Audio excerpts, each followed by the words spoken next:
It's in your DNA. Sorry. I'm singing along.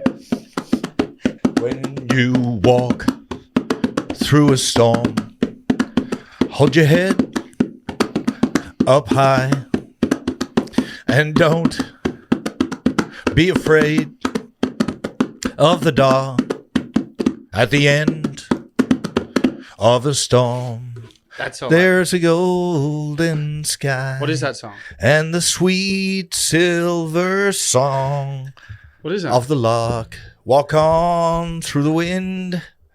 Walk on through the rain. Though your dreams be tossed and blown. Walk on What is with that? hope in your heart, and you'll never walk alone. Oh, right. You You'll haven't never done walk that alone. song justice. That was so long. Sorry, Razman. It's just something for the For the listeners and the viewers. Who watch this Yeah. YouTube. But I got the Liverpool jersey on. Very cool, bro. Very cool. And nothing's cooler than having a jersey that has a giant signature on it. Yeah, it is. Craig That's Johnston. It's the old school Liverpool one, the old school Adidas symbol, and it's got all that from when Craig Johnston was at the club. Yeah.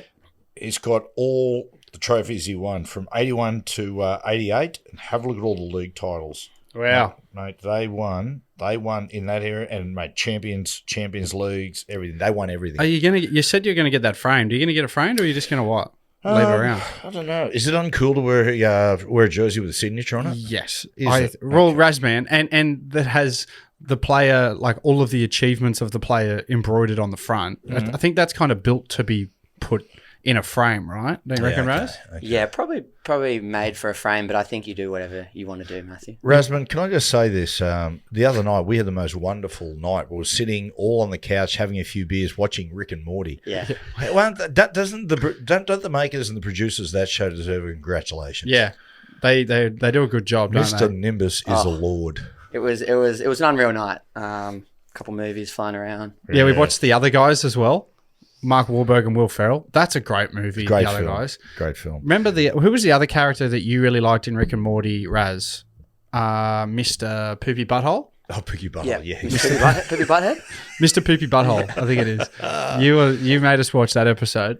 There's another episode we didn't get to, which involved a group of dragons which are very sexually active. Oh, yeah. We didn't end up watching it. Do you know who the Rick and Morty guy, the aficionado, who loves them more than any person on the planet, is Kurt Mann. Kurt Mann put Jack onto it. Yeah. And Kurt Mann's favourite character is Mr. Nimbus. Yeah.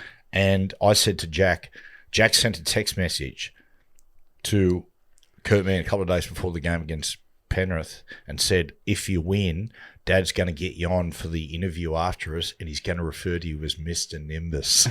I was looking out for that interview. I didn't realise it was if they Because won. they got beat, they put the tail between the legs and went off the field. Is that why he threw the game, you reckon? Yeah, I reckon. Yeah, good call. I'm pretty sure that's why he threw it. Some big news that broke today. Marky Mark, Nwangani Tawase, Yep. has informed the Roosters going back to rugby union at the end of next year. Next year. Yeah. Good on, mate. Good on him. I think so. You get one career, and I think it's when Sonny Bill started to do it, everyone goes, "Oh, this is the way ahead for the future," but we haven't really seen it. But I think it will eventually happen, where players, year by year, will go over and then come back. And I think and without being a really smart ass here, I think it's important for the Wallabies. The Wallabies to compete against All Blacks and Springboks and regularly in the big European countries, is that they're going to need more depth. Yeah. You know what I mean? And star power. And star power. Joseph Suaalii, he's like their biggest star that they've got right now. If Marky Mark goes back as well, that's a couple of big fish that you can actually market the team around, because they use Joseph to market everything through now. Does. They actually don't really have anyone else who's as big a name as him that they can actually rely on. Here's a question, boys, right? Have a think about this. Yeah, go on. So you got a bloke like Isaiah Katoa, who's got a background in union. Like he was the star school captain at Barker and the star player. He's played a lot of rugby. We used to play against Barker, didn't we, Rose? We did. Yeah. I was. We played against that school. Yeah, right. They blew them in the away. limited union games that you played. But Yeah, I was sort of in the lower grades as well, so we had some random teams that we versed. You got some other gifts, Rasman. That's it. How's the garage going, by the way? It's good. It's good. It's cleaned up and loving it. Now, mate, Zay Katoa. Yeah. Imagine I wonder how long it would take him to really get back into the groove. If, say, 6 months before a Rugby World Cup, they went, mate, almost got him on loan. I honestly, I don't want it to happen. No, I'd like to see it. As somebody that likes sport in general, and I know that like we all in this room love NRL. It's our favourite sport, but I love like all sports as well, particularly when it doesn't clash with the NRL season. It'd be bloody cool to watch someone like Isaiah Katoa just finish an NRL season and then literally roll into a Rugby Union World Cup. I honestly think he's so smart, and the way that fly half is, it's very kicking dominant, which he's got a great kicking game. If he understands just some of the field position rules and kicking out of your own 22 like they do in Union, the ball skill stuff will look after itself. Who can fall back into that? I reckon he'd need a week to get into some of those systems because their systems, attacking wise, are a lot more simple than a rugby league system. Well, we had Isaiah on the show on Sunday night, and I sat with him and watched the Panthers Dogs game. Smartest footballer I've ever spoken to. Really? Smartest I've ever spoken to. I'm talking as far as football knowledge. Beats out Nathan. Hey? Beats out Nathan, you reckon? Because Nathan's Nathan's very too. smart. I think he is on par with Nathan right now. You won't get a smarter player than Isaiah Katoa, and he's 21 years of age. Yeah. He just sat there, and you sort of ask him about certain things, and he'd explain and go, mate, I'm looking to do this more and that. I'm sitting there going, holy shit, this kid's 21. I watched your show when he was on there, and he used a great example of like how he picks up from tendencies from different halves. Because when you're a young half, you watch other halves and you try to take just little tendencies that they have or the way they play a shape. You try to steal it and just practice it your own way. I love how he mentioned that what Adam Reynolds' tendency to do is when he's going to pass, particularly on fifth tackle, he'll shape the kick so that the edge fall back to then open up his pass, and vice versa. When he knows he's going to kick, he'll shape to pass and act like he's going to pass to bring the line up so then he can kick it in behind. Tell him all over the football, which we talk about, and he's a genius at it. You see where he looks in, then plays out, and vice versa. Or sometimes actually goes, look in, and then back in again. Yeah. Like, looking to go in, going to go out. No, mate, he'd just be a nightmare to defend. And sometimes acts like he's going to go at a player and then that target defender and then go backwards and pull him out of the line. Yeah. Mate, he's freakish. He's beautiful but, to mate, watch. He's such a terrific young bloke and eloquent.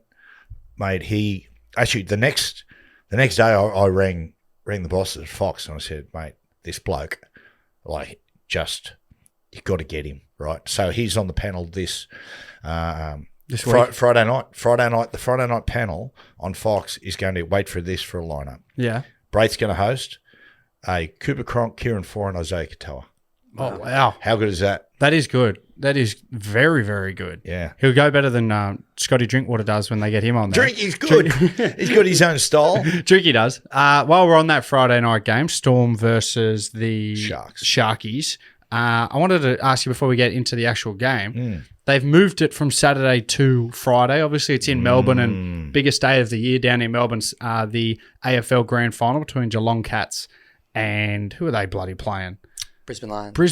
Brisbane Lions going for a two-peat going again. But how do you see that situation moving it to a Friday? I don't have an issue with it given that how big it is in Melbourne, the AFL Grand Final. Yeah. No one would go to the bloody Storm game. So huge advantage, though. Huge. And Cooper, and I'll explain why.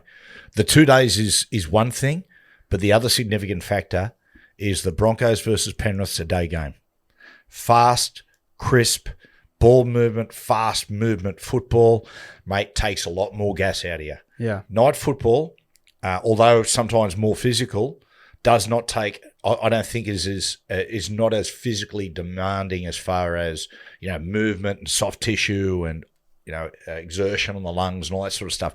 Day football, it moves so much quicker, and I've always found that it takes longer to recover from a really fast day game compared to a night game, and it's an adjustment in your football too. Now, Penrith, I'll give you an example. Going from You see sides play numerous night games in a row, then all of a sudden they get a Sunday game and they just explode. Yeah. Right? Because all the focus and, the catching is easier and the move the ball around is a lot easier. Great attacking teams love day football.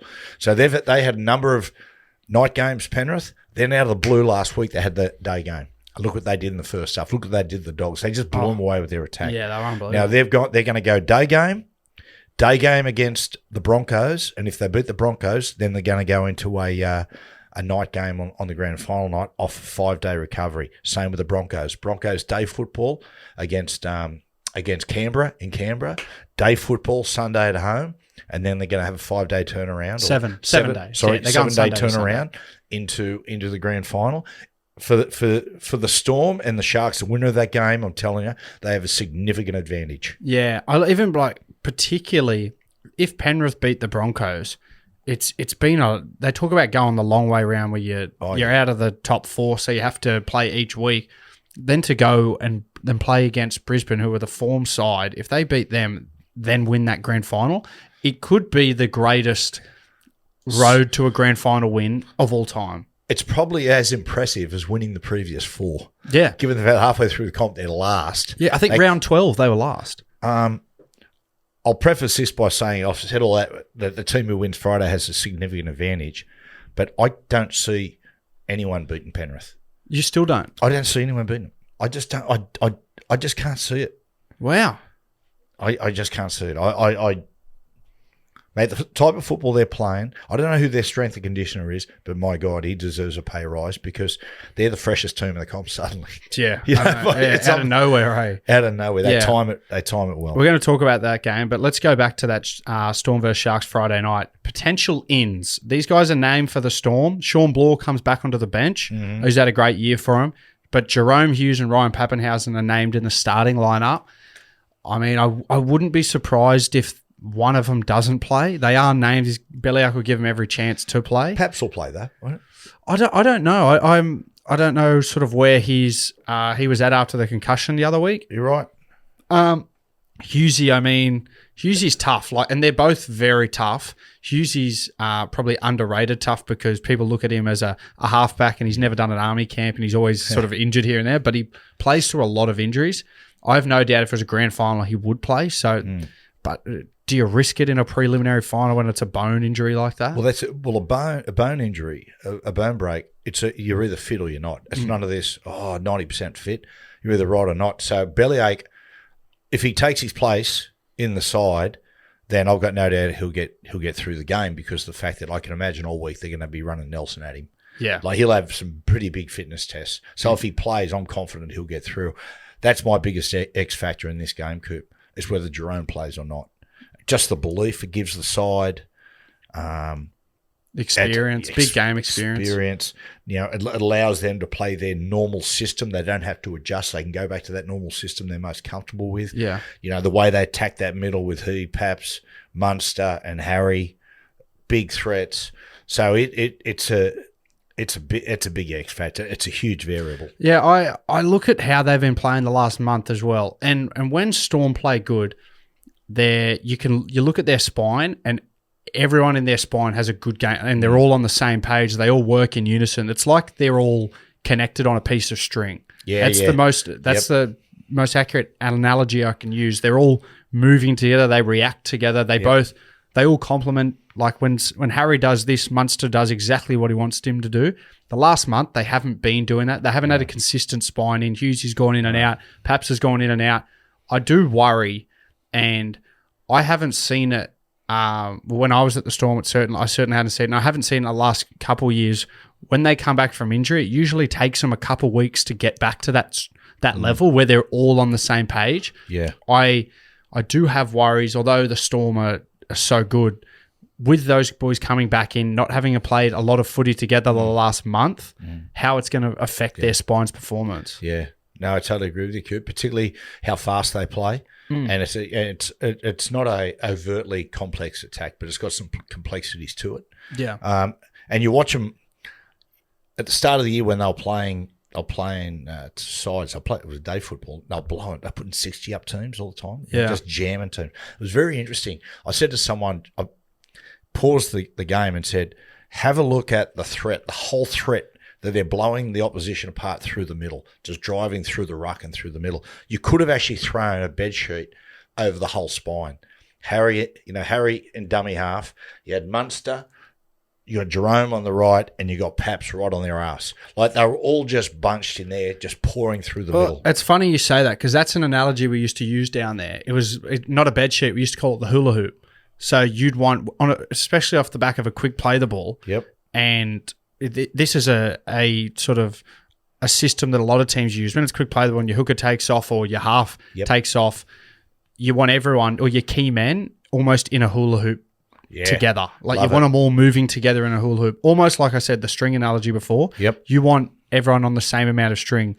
Particularly like if Harry's taken off accelerating that way, you don't want that gap between him and Munster getting bigger. You want him to be reacting at the same time. You want that piece of string to stay the exact same length. Yep. So they're very good at that. Although they can play a very simple way, just try to get ruck speed and quick play the balls. They have so many complexities and little details in around their attack. A lot of them, the big advantage they've got on everyone is that spine's been together for so long that they all, when they're on, they all react and are so perfect together. They all complement each other's game so well. And Cooper's not just on that singular play. The fact that, all of a sudden Munster takes the ball on the left and Hughesy's there. If Munster makes a dent or makes a half break, Hughesy's already at the ruck to take the next play. It's not like he's having to rush to the ruck to call the ball. He's already there early, which allows him to have a bit of look around and see where they're vulnerable. Yeah. So it's for numerous reasons why it's so good. What do you think? Key clash. I've gone Harry Grant versus Blake Brayley. Yeah, I think the two best hookers in the NRL at the moment. Two young skippers. Two young skippers, and the reason I think they're two key men, but I also think they're two really key indicators. Whichever one you see getting out of dummy half and being able to create, you'll know that their pack of forwards are enjoying superiority. They're winning the yardage battle. So both of those players are really great indication who's winning the yardage game, which is going to be pretty torrid. I've got the battle of the back rowers. I like the Sharks back rowers. Although they're not the biggest names in the NRL, Teague Wilton, Nakora's been coming off the bench, and Billy Burns on that right edge. They're playing as good as as consistent as any back rower has the last month. But I look at the back rower, Eli Katoa, on that right edge of Melbourne. He's been my back rower of the whole year. He's unbelievable, playing out of his skin. But I think it's a big battle because Melbourne love using their back rowers early to get ruck speed over the half, and Sharks have been playing the exact same way. They hit their back rowers early or they use them on leads, get a quick play the ball, and then they play off the back of them. So I think both sides are going to be using that tendency to play against each other. No team in the competition relies on their back rowers more than the Sharks. And, mate, you see the way they are schooled to hit holes and run angles. It's just outstanding. And they need them to run those lines. And the reason they rely on them so much is if you watch the way that the Sharks play, they do have a tendency to drift sideways. The playmakers sort of drift, and so you need someone to correct. And that strong, hard, straight line that Birds, Wilton, and particularly Nigora do, that's the correction. Yeah. That's what straightens them right up and pulls the defence in. Let's the scenario. If Storm are to win, how do you see them winning this game and why? I see that the Storm. I think if they win, it's their template.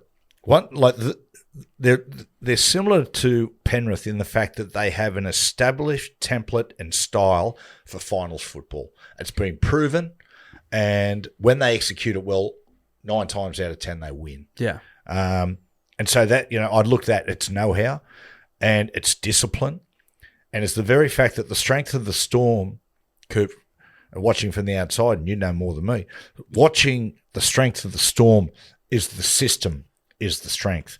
The individuals, and the individual talents are the cream on top. Yeah. And so that's, for the Storm to win, I don't think they need a lot of things to go right. They've just got to be able to play their best football. Yeah, their best selves. I had the same thing written down with that system. You saw what Penrith did to Bulldogs last week. Yep. And that is Storm and Penrith have the two best particularly attacking systems in place. They've had it for years. They've done it so well consistently. But you saw Penrith were so disciplined and clinical with that system last week.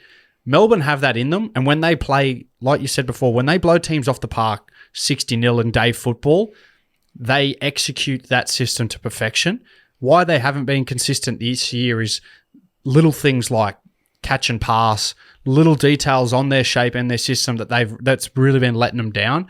I think for them to beat the Sharkies tomorrow and play their best footy, it's up to that spine to get that detail back on all their shape, because they've had really uncharacteristic errors at times this year, Melbourne. Yeah, they have. Really small detail errors like passes that are just going fractionally behind or two in front.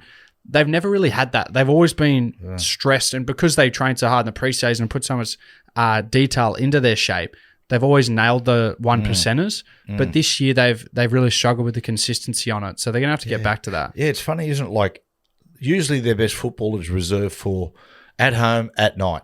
This year that hasn't been the case. They've excelled at home in day football, blow sides away, but at night when things are a little bit more tricky, a little slipperier, they've struggled a little bit. They used to be unbeatable at night at home. Yeah, hasn't so much been the case this year. In Coop, to me, all season, apart from the first few rounds, I think for 2/3 of this season, to me, they haven't played like competition favourites. Nah. I've never looked at the Storm this year, or again, back to the back half of the season. I've never looked at them and gone, yep, now I understand why they're $3 to win the comp. I think a lot of that has just been on paper. They got beat last year and they didn't lose anyone and they gained Stefano. So I think on paper the betting agencies and everyone just went, oh, well, how are they not favourites this year when Penrith are losing Luai and key players like that? So, but I'm with you. There's been patches where you go, these guys are unbelievable, and then there's been patches where you go, far out. Are they like, where's the Melbourne that people are used to? But that's been the trend of the whole year. Like Penrith that first 12 rounds, you thought they weren't even going to make the top 8 at one stage, So and now you look at them and you go, after last week and the week before, they're probably competition favourites. Penrith, my word, they are. They're cold-blooded killers.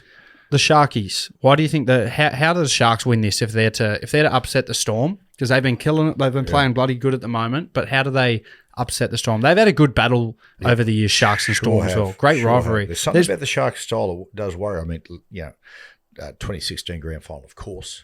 That's one. But there's been some one up the last few years when Storm have gone to Shark Park. Sharks have upset them a few times. Yeah. Like they have an ability, and Ronaldo's big for this, but they have an ability to almost niggle the Storm out of their normal system, disrupt them. I know. You can see that with Ronaldo's chirp. I spoke about discipline and template as far as the Storm is concerned. For the Sharks, how do they win it? Well, before we get into the tactical details, I go confidence, momentum, aggression. When I mean aggression is, mate, there's no more Mr. Nice Guys. They're chirping. They're chirping before the game, they're chirping during the game, and they're backing it up. Yeah. There's substance to their swagger. I love the turn of attitude. I love the fact that Nico's coming out, having a few shots publicly. I love it. Yeah. I love it because he's playing like he's talking. He's in all of them, including Nico. They're in an aggressive frame of mind. Did you see? I saw Ronaldo do an interview during the week. Razman, you might have seen this. He referred to himself in the third person as the Ron Dog, and he said he used the analogy of all these other muscly outside backs and wingers out there. When the Ron Dog comes out, skinny and scrawny. But I'm all heart. They don't know how to handle me. And I was like, he's taken his chirping to the next level. Yeah. Referring to I love that from him. It's good. He's one of a kind, I think, and he'll be pivotal for them winning. So nothing says insanity like referring to yourself in the third person. Yeah. And Mr. Nimbus, that's what he does. Nimbus. And his Nimbus is the third. Mr. Nimbus does. And making up your own nickname. Yeah. That's great. I've never heard anyone call him the Ron Dog. Nah. Shout out. I see the Sharkies winning from a tactic of, I think Fanua Blake's one of their most important players out there. Storm have really lacked, I don't want to say punch in the forwards, but they've probably relied more on their smarts to get quick play the balls as opposed to just sending someone. They used to be able to just send Nelson up. He'd get him a quick play the ball. They go off the back of that. Yeah. Adam Fanua-Blake for Sharks is that man. He's the gun. He's the most dangerous forward out there, I believe. And what complements him and how they're going to play with him is how good the Sharks have been off the back of quick play the balls and ad-lib footy. They're not playing structured footy as much at the moment, but when they get a quick play the ball, they've really nailed how they play off the back of quick play the balls, coming down to Blake Brayley. Blake Brayley, he's not just distributing to his key men now. If he sees something off the back of a quick play the ball, he just takes off, scoops, and they all follow. Like we talked about that thing with a piece of string and everyone on the hula hoop before, Sharks are getting to that level of connection. Like when he takes off, Nico, Trindle, Kennedy, they all follow him. A couple of things with Fanua-Blake is, and it's very, very similar to Penrith in the fact that with Penrith, Toho starts the set, Leota finishes the set and gets Nathan into a position for a clearing kick on the long kicks and whatnot. Same thing with Cronulla. Ronaldo starts the set, he and Katoa, and it's always Adam Fanua-Blake that finishes the set. That's that neat footwork, pushing them through, and he's given Nico and Trindle a lot of time with their last tackle options. The other thing about him, the big one too, I think it's a huge game in the career of Stefano. Yeah. The Storm got him there, and you can see that coming out of State of Origin, he's been really impressive. He's gone up to the next level, but he's up against Adam Fanua-Blake. Yeah. It's going to be a great test. Yeah, he's been that key man in the middle, Stefano. Yeah, he's been terrific. Yeah. Who's your X factor? Let's pick one from each side. Let's start with Melbourne. Okay, as far as a man of influence, because my X factor in the game is Jerome, but for the man, I think a player of great influence is Munster. We haven't even spoken about Munster here yet, right? Munster, I think Munster is. I still rank him number one as far as big game performers in rugby league. Yeah, right. Nathan has won 4 comps in a row, but Munster has dominated at every level. He's dominated the highest pinnacle. He's dominated State of Origin, and he's dominated as far as, winning titles and performing in big games for the Melbourne Storm. So I've still got Munster number one.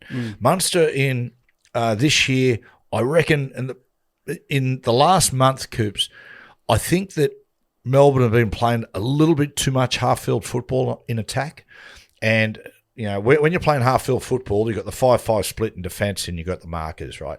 But what it is with the half-field split for a bloke like Munster who's a good runner of the football is you're getting pressure from the inside from the markers, but you also got guys, the holes aren't big. They can sort of outside in you. Yeah. And I was watching him last week. He got going a bit in the second half, but in the first half, he was just playing in a phone box a bit. He couldn't loosen up.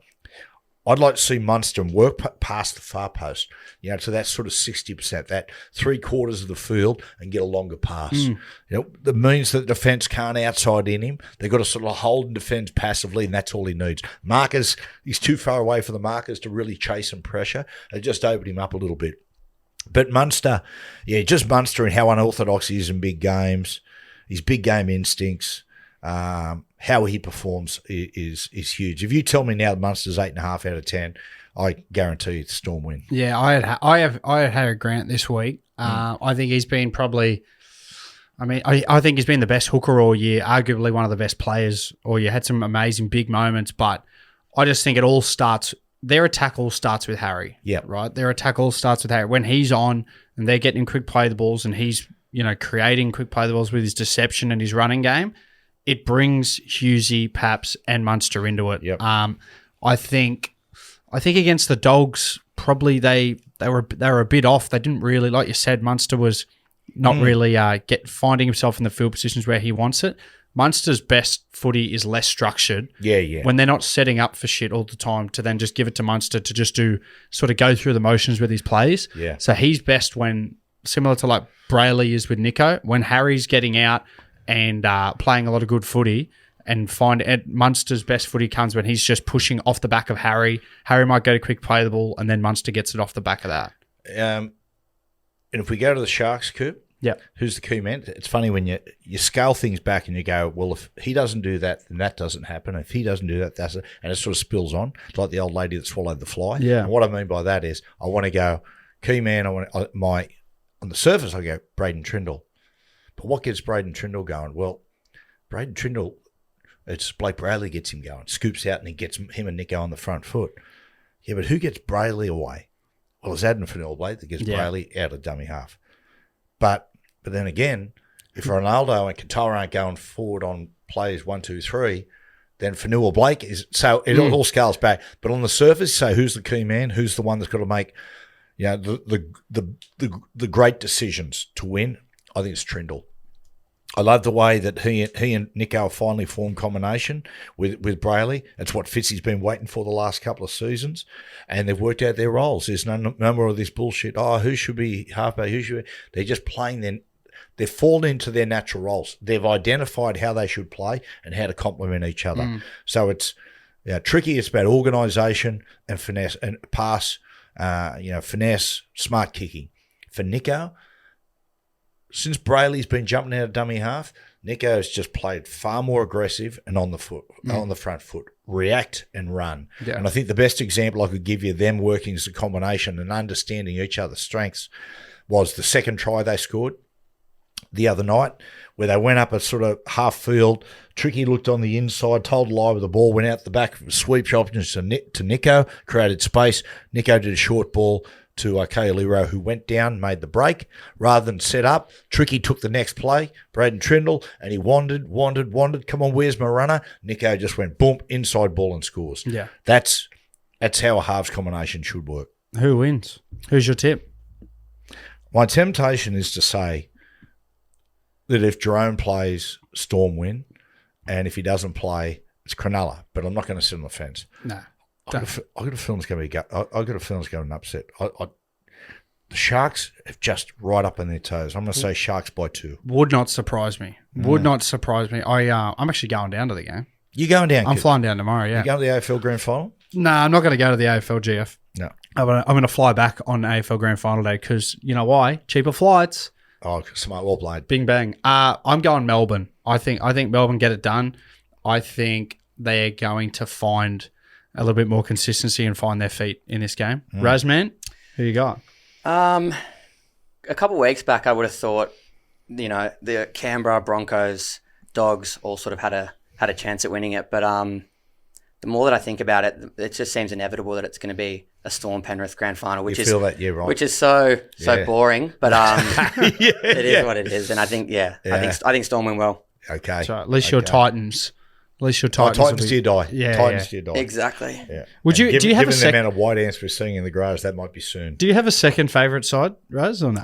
Oh, I'm partial to the Storm and other Queensland teams, just because you're a Queenslander. I'm a Queenslander. Are you Raz man? Yeah, well, I'm a Titans fan. We spoke about this. Oh, I got a brain like a sieve. It's all right. But I've grown to like Manly over the years as well. Oh, well, that's just, Oh, God, Manly. What it is. So I'm just every team is horrible. Aren't Manly in the midst of a soap opera? Can I ask you, Raz, was it quite surreal to see one of your best mates, like, when all that big controversy and such big signing news when I came back to Manly? I didn't even know you were mates with Tom Trebojevic. Oh, sorry. Yeah, Joey Walsh is been great.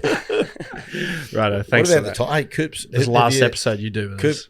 Yeah. What's your pick with just quickly with Tom? Do you think Tom's going to stay or go to Warrington? The Gazelle. I think he'll stay. I can't imagine. I mean, it seems like there's a bit of contract drama going on there at the moment. They don't want to fuck this one up like they did the last one. Yeah. Like with DCE. Seems like they had him done and then I think they pulled a bit of cash out of the deal or something like that. I don't know. It's all a bit murky at the moment to get clear information, but I mean, Turbo's too good to be going over the Super League now. He'd go over and kill it, but he can still add value somewhere. And I know Turbo's the kind of guy that doesn't want to go and sign for a different club because him and Jake and Ben, they're all so loyal to Manly. Yeah. So I think it would really hurt him to have to play against Manly. Do you think that Manly are using that loyalty as to weaponise this contract deal a little bit? I mean, potentially. From a business point of view, you'd probably be silly not to because they know that they don't want to play for another side. So if you're looking strictly from them trying to get the best deal for out of Turbo, they probably are using that loyalty to an extent, which you argue is that good faith? Yeah. Potentially not, but I mean, it's business. Yeah. But I think he's too good. If they are to lose Ches and then to lose Turbo to the Super League, that is two of your most important men of the last decade to lose straight away. Can't do it. And you can't. It's going to be a big sort of phase for them going forward without DCE next year. To lose Turbo as well, they're just too that could really put them in a slump. With a bloke like Joey Walsh coming into the side, he's gonna need a bloke like Turbo there. He's gonna rely on him a hell of a lot. They just can't lose that amount of experience. You learn the most as a young player. You learn the most out of players you actually leaders at clubs. Yep. Coaches help you a lot reviewing and stuff, but the little tendencies that current players and leaders of the NRL teach you as a young player. And this is, I remember Joey, because Joey Walsh, he lives up the road. He used to cut my hair. We used to go to school with his brother Jack, me and Razman. And when he had a few different offers on the table, and his old man came into the garage when he was cutting my hair, and they sort of told me about the different clubs that were interested, and said what would because they come from a union background, they don't know too much about league. What would you do? And I said, from my point of view, although there were some other good clubs on the table, but no club probably had leadership in the playing group like Manly did. Jake Travojevic, Tom Travojevic, Daly Cherry Evans. You knew that, at the time we thought Ches was going to be playing a fair bit of Origin, which might have gotten Joey a chance. Unfortunately, Ches got dropped, but you learn so much from those players. And the aura that they have, it makes you want to work harder every day at training, which is so important for a young player. That'll break a young player's heart. And the other thing too, Coop, it's good advice, is that early in your career, he's living at home. Yeah. You're still in your hometown club. Those other clubs, you establish yourself, you may go elsewhere, who knows, but it'll break a kid's heart to finally go, okay, I'm in first grade, and then you've got no Daly there, and you've lost Tom Travojevic. So anyway, Sunday. Yeah. What a game. Could be one of the great finals games. I'll tell you what, the Broncos-Raiders game, that was grand final worthy. Now their second game in the prelim, Broncos versus Penrith, Sunday afternoon. This is a grand final game as well. Yep. The blockbuster matchup. I don't think there's a couple big ins. Penrith unchanged. Yep. Broncos, Ezra Mam is named on the bench. Oh, yeah. And Adam Reynolds back into halfback, partnering with Ben Hunt. It's a big one. I would be very, very surprised if Mam starts on the bench. I'm not a massive fan of switching your 5'8", which if they're going to bring Ezra into the game, they'd put him to 5'8" and then move Ben Hunt to hooker. I'm not a massive fan of changing your spine too much on the run, particularly when you take a bloke from 5'8", Benny Hunt, and then push him to hooker. I like the idea of bringing on a fresh Ben Hunt at hooker to terrorise the middle with a bit of his running game. Yeah, I do like Ezra at 14. You like it? Coop, I'd like Ezra with that coming back from a hamstring. Sometimes it's hard to get through the 80 minutes because don't have as much running in that injured hamstring. But I like the fact that if you start with Reynolds and Benny Hunt, they've played lots and lots of big game football, and I just think what Penrith might try to do, Coop, is just come out and blow them off the park early. I'd be surprised if they don't. I love that when sometimes I do enjoy the way Penrith will build a game, but I think sometimes they're too patient. I loved the other day against the Dogs. That's the Penrith I love to watch. The side that gives them a chance to blow a team away early. And so, Brisbane they got to start strong. Got to be on their toes, and have Ben Hunt and Adam Reynolds, two experienced blokes, I think it's an advantage. And then after about 20 minutes, Corey Pakes off the field, Benny Hunt to 9, Ezra Mam into 6, and holy dooly, isn't that an attacking combination? Reece Walsh, Ezra. Yeah, I mean, I don't think I've ever seen. Storm's depth in the spine's good, but Broncos' depth in their spine this year has been unbelievable. They've lost Billy Walters to his ACL reconstruction, but to have Reece Walsh, Billy Walters, Ezra Mam, Ben Hunt, Adam Reynolds, Corey Pakes, and even Tyson Smoothie, you've got 7 players there who are they're genuine NRL players. They've got a fair bit of NRL experience, and they probably play at a lot of different clubs. Yeah. It's important for Adam Reynolds coming into the side, because when he got injured, they had no other choice but to simplify their attack. And they went to more of a Queensland, traditional Broncos attack. There wasn't so much X's and O's. It was move the ball to an edge and then just open up the long side and get the ball into the hands of the talent and the speed and the skill. Get it out there. Just play a bit of football. That's where their football has evolved. And that's, you tip your hat to Madge in the fact that he's an X's and O's coach, but he has had the ability to adjust their football as well. But so it's important this week with Renault that sometimes he doesn't overplay his hand. Is it sometimes that keep that simplification? Let's just play football. Let's get it to the edge. Let's open up the field and get the ball into Reece with a bit of space. And the other thing about it too is when Renault went down, the space was the vacuum. There was a power vacuum there, which was filled by Reece Walsh. Reece Walsh come into the team. He played fullback, of course, but during the game he played a bit of 6. He played a bit of 7. And so it's really important that Renault leaves a bit of space for him. He just doesn't want to go there and suddenly, fill, all the creative duties. You just want to leave a little bit for Reece. You want Reece doing what he's been doing. It's a good big clash because you look at Broncos. They're the swagger and the X Factor team that can blow a team in 15 minutes. They can just not blow a team, but they can blow a team off the park in 15 minutes versus like the well-oiled machine and the disciplined, clinical Penrith Panthers who have done it on the big stage the last 4 years. Yeah. And how they played last week with the detail and all their shape, their catch, pass, every pass was out in front. Yep. I mean, it's a real good big clash. But where do you see the clash player-wise? Coops, just before we talk about that clash, I'll just say this is round 9, magic round, I commentated in that game and Penrith handled Brisbane really easily. Beat them convincingly. It might have been 32-10, I think they beat them. And the bloke who had the big day out was Nathan. Nathan just carved him up. Yeah. Nathan at that point, you remember, he was doing lots of drop-offs, playing a lot of side, and it sort of evolved itself into a bit of sideways football. It's where his football had started to go. It's always dangerous for a playmaker when you start doing that, even the best of them like Nathan. But that game, he just played gun barrel straight, and they were targeting the Broncos' right side defence, and they just scored try after try after try. They just kept peeling the Broncos shorter numbers. Time to time, Broncos couldn't defend it. That was a day game as well, wasn't it? Day game. Nathan, I saw a stat the other day. Nathan hasn't lost a day game since 2019 or something. Wow. Crazy, eh? A few of the other players like Yowie and that, they have. But I think that's been when Nathan wasn't there. He might have been injured with that hamstring that he struggled with. Yeah. Well, after the game, when we interviewed him and we had Isaiah Katoa there, we were talking about that before we had Nathan on. And I said, mate, how good is day football? And Isaiah, he just said to people, it's a big thing for a playmaker. It's the ball hitting the hands easier. It's easier to move the ball around. Kicking. It's a playmaker's dream.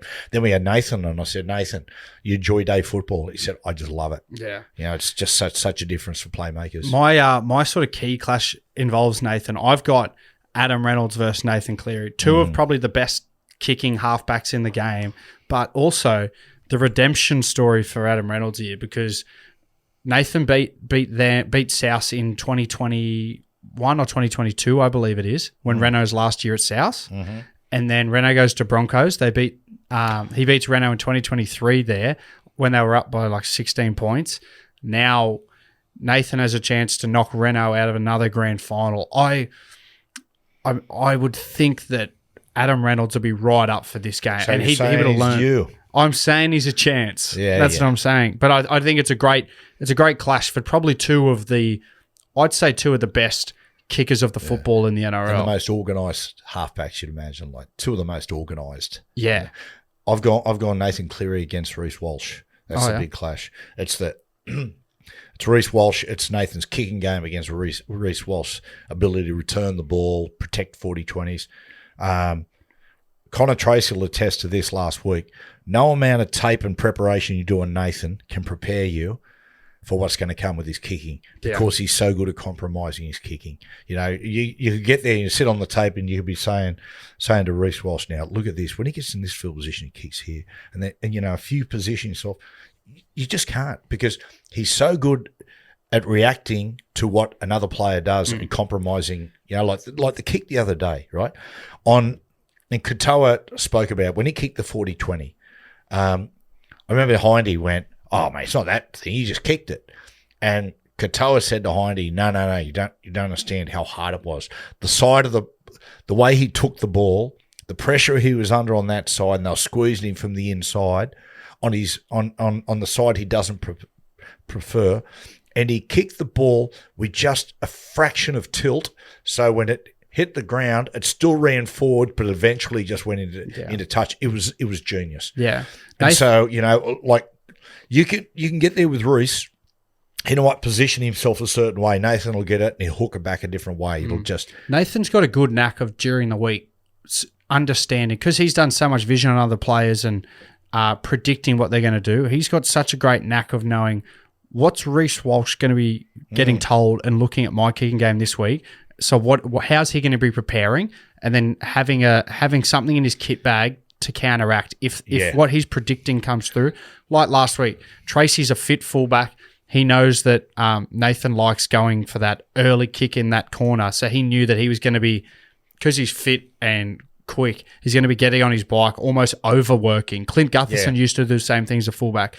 He actually overworks. And I remember there was a game where Penrith played against the Eels where Nathan actually prepared, knowing that Clint Gutherson was an over chaser, where Jerome Luai would get it on the left, shape to kick, Gutho would over chase, and then he'd rip it straight back to Nathan on the right side of the play of the ball, and then he'd kick direct for his back rower, knowing that they were going to catch him out. Small little details during the week that he's going to be knowing, Reece Walsh is preparing for this. I'm going to have this in my arsenal that I can pull out if he does that. And fun fact, Reece Walsh has never beaten the Penrith Panthers. Oh, wow. Owen. Razman, armed with facts. Not my stat. I saw it on Instagram, No, but I'll claim it.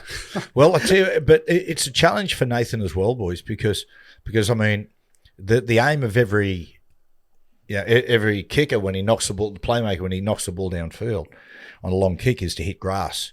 Yeah. And with Reece, it's harder to hit grass as opposed to arms because he's so quick, gets on his bike so quick, good instincts and anticipation. So it's going to be a challenge for Nathan as well. But it's a good clash. It's a great clash. If Bronx are to win, now this is a point I want to make.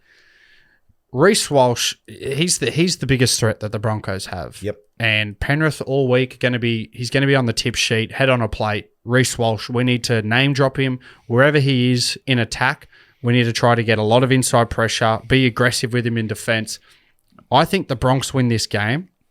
If I'm the Broncos, first 15 minutes, use Reece Walsh as a distraction. Out the back of a lot of shape, bringing that edge defence up, forcing them to name drop him, using energy by, getting a lot of line speed, jamming out the back. But I'd really be using Haas in the back rowers to get quick play the balls off the back of it. I think the key to their attack is getting quick play the balls, not through Reece Walsh, but through other key men like Staggs, back rowers, Haas.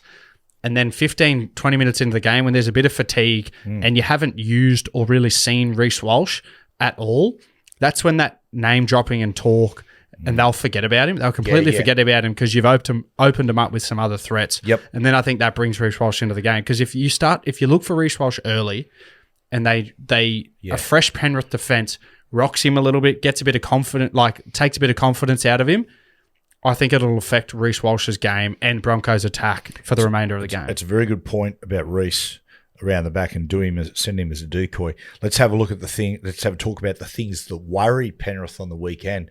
And the Penrith left side defence had a lot of trouble with diversion plays.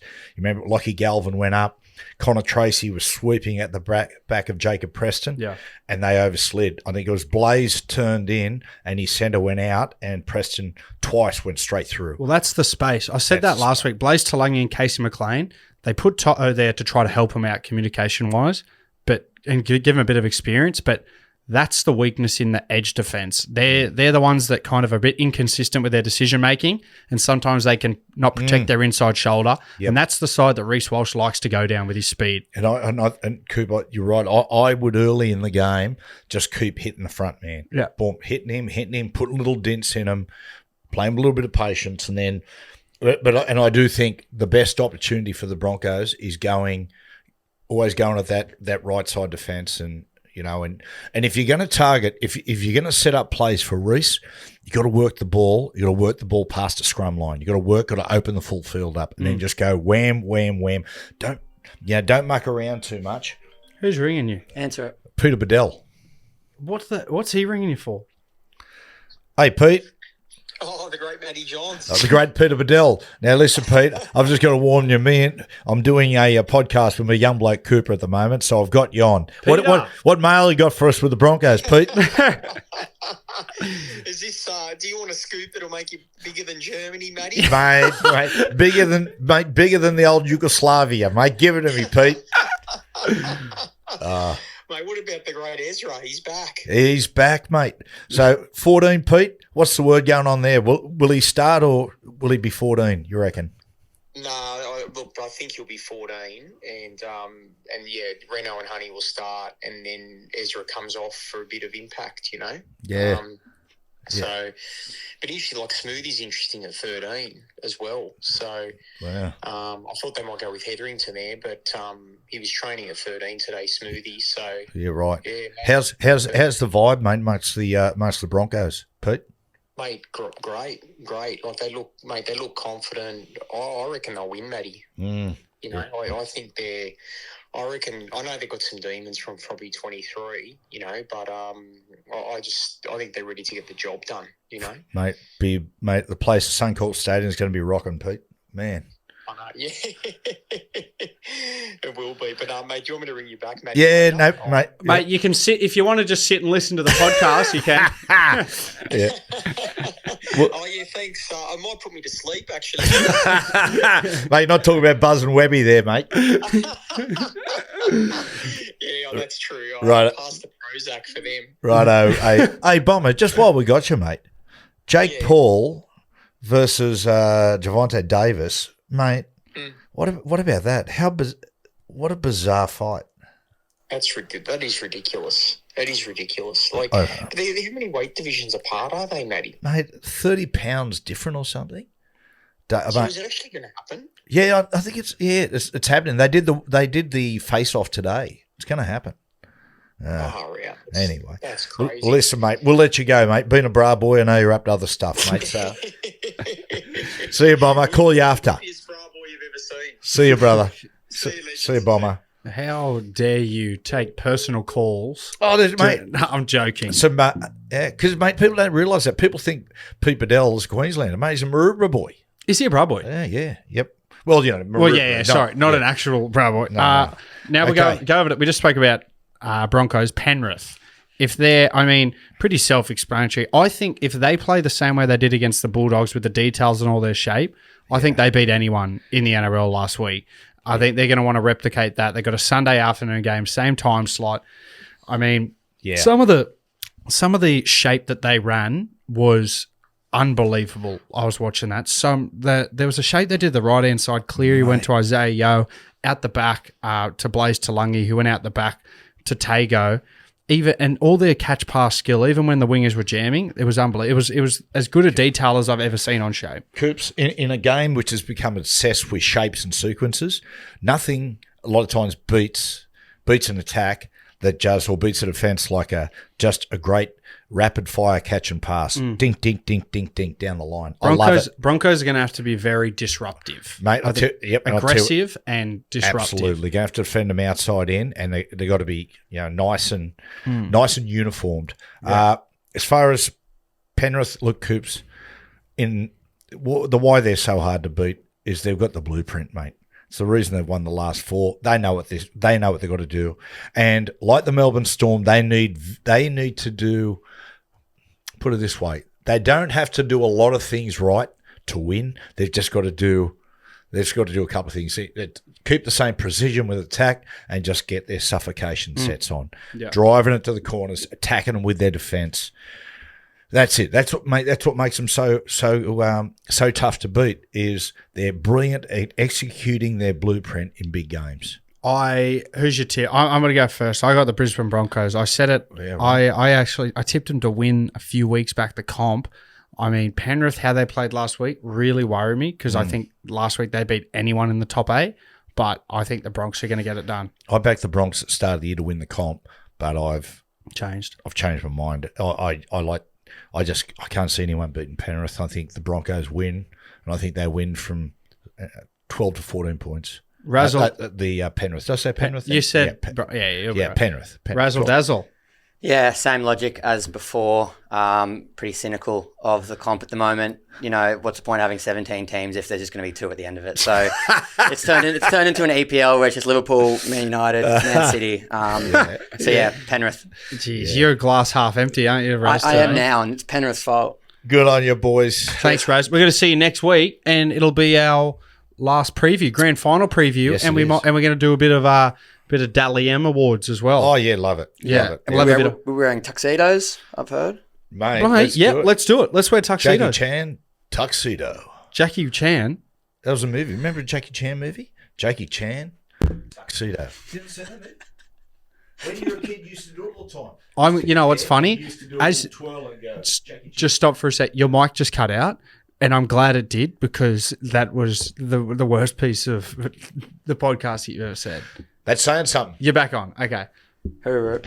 Thanks for watching the episode. Like and subscribe.